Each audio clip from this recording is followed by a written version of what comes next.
Jesus because I couldn't do this on my own. I know He carried me through today. I just keep talking to myself. But towards the end, I was just quoting one scripture from the Bible because I had lost energy. I was very tired. I was drained, but one scripture that says, just stand still and God will fight for you. And that's what I did. I just stood there and He fought for me. ప్రభునందు ప్రియమైనటువంటి వారలారా, అద్భుతమైన సాక్ష్యం Jemimah. నిజంగా క్రికెట్లో ఒక మంచి స్టార్గా ఎదుగుతూ ఈ రోజున ఇండియా దేశాన్ని ఆస్ట్రేలియా దేశం మీద సెమీఫైనల్స్లో చక్కటి విజయాన్ని అందించినటువంటి జెమిమా క్రికెటర్గా పేరు సంపాదించుకున్నటువంటి ఆమె అన్ని కోట్ల మంది ప్రజల మధ్య సాక్షిగా నిలబడిన చూసారా, అది చాలా అద్భుతం.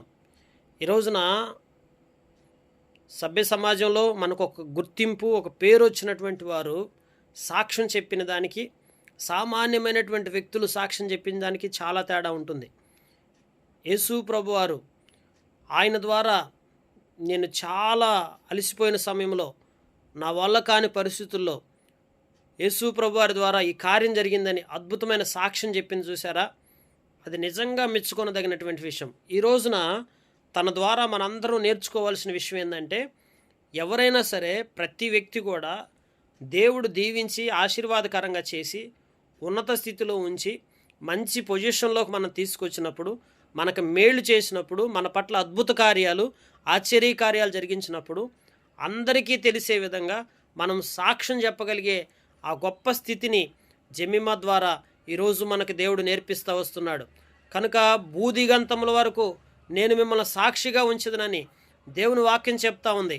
కనుక ఈ రోజున ప్రతి వ్యక్తి కూడా సాక్షిగా నిలబడాలండి.